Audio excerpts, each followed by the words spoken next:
नमस्कार। आज हम एक बहुत ही दिलचस्प एसएमई आईपीओ का विश्लेषण करने वाले हैं, फ्लाईविंग सिमुलेटर ट्रेनिंग सेंटर।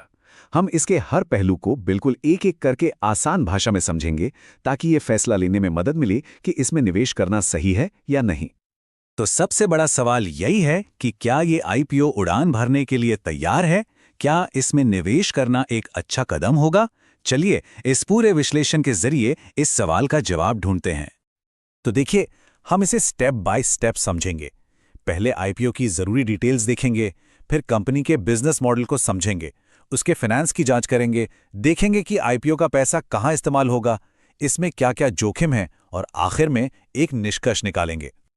चलिए सबसे पहले इस आईपीओ से जुड़ी सबसे जरूरी जानकारी पर फटाफट एक नजर डालते हैं।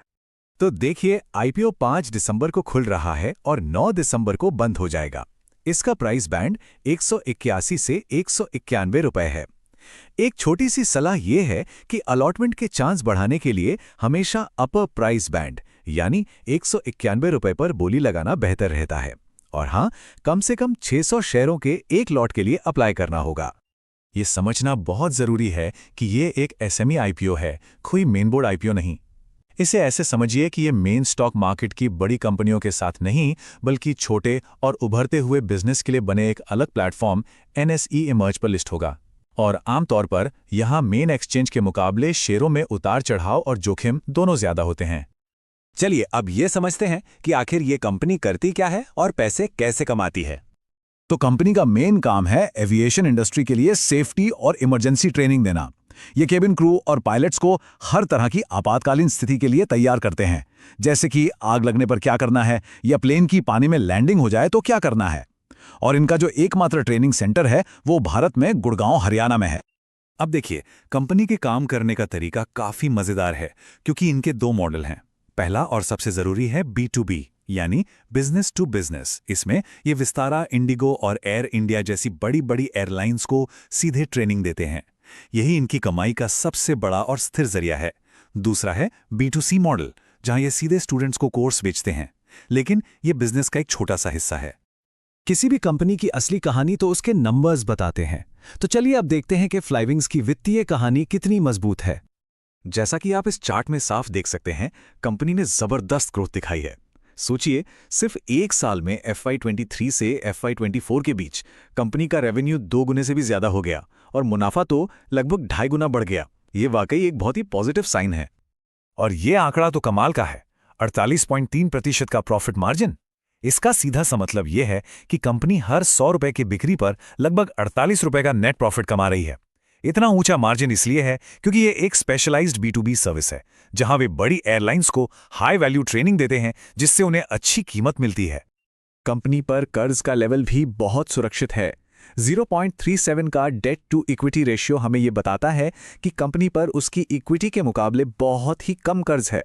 ये एक फाइनेंशियली स्टेबल कंपनी की निशानी होती है। और हाँ, ये पॉइंट बहुत जरूरी है। देखिए, सिर्फ किताबों में मुनाफा कमाना काफी नहीं होता, असल में बिजनेस से कैश आ रहा है या नहीं। तो अच्छी बात यह है कि वित्त वर्ष 2024 में कंपनी ने अपने मुख्य व्यवसाय से 2.55 करोड़ रुपए का कैश कमाया। यह दिखाता है कि कंपनी के पास अपने रोजमर्रा के खर्चों को चलाने के लिए असली पैसा आ रहा है। चलिए अब ये देखते हैं कि कंपनी इस आईपीओ से जो पैसा जुटाएगी उसका इस्तेमाल कहां और कैसे करने वाली है। यहां साफ दिख रहा है कि पैसों का सबसे बड़ा हिस्सा यानी करीब 35 करोड़ रुपए पायलट ट्रेनिंग के लिए नए इक्विपमेंट खरीदने में खर्च किया जाएगा। इससे पता चलता है कि कंपनी अब अपने बिजनेस को और एक्सपैंड करके पायलट ट्रेनिंग के बड़े बाजार में भी उतरना चाहती है। देखिए, हर सिक्के के दो पहलू होते हैं। अब तक हमने अच्छी बातें देखी, तो अब यह भी बहुत जरूरी है कि हम इस निवेश से जुड़े संभावित जोखिमों को भी समझें।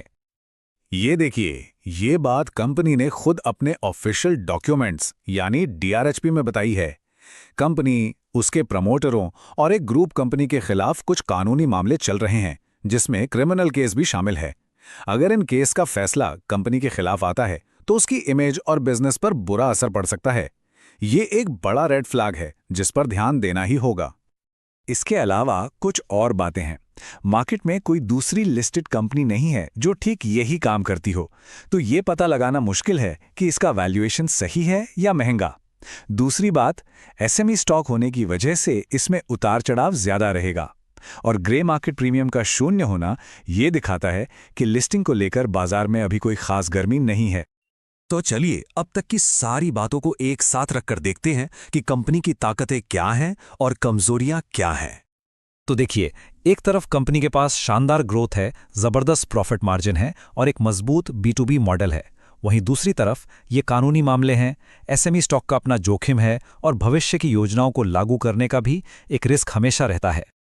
तो आखिर में फैसला इस बात पर निर्भर करता है कि आप एक निवेशक के तौर पर किस चीज को ज्यादा महत्व देते हैं, कंपनी के मजबूत फंडामेंटल्स को या फिर उससे जुड़े इन जोखिमों को। एक जरूरी बात, ये विश्लेषण सिर्फ एजुकेशनल और सूचना के उद्देश्य से है। इसे किसी भी तरह की वित्तीय सलाह ना समझें। कोई भी निवेश करने से पहले हमेशा एक सर्टिफाइड फाइनेंशियल एडवाइजर से सलाह जरूर लें। और अगर आपको हमारी ये कोशिश पसंद आ रही है तो हमारे चैनल को लाइक और सब्सक्राइब जरूर करिए। धन्यवाद, मिलते हैं अगले विश्लेषण में।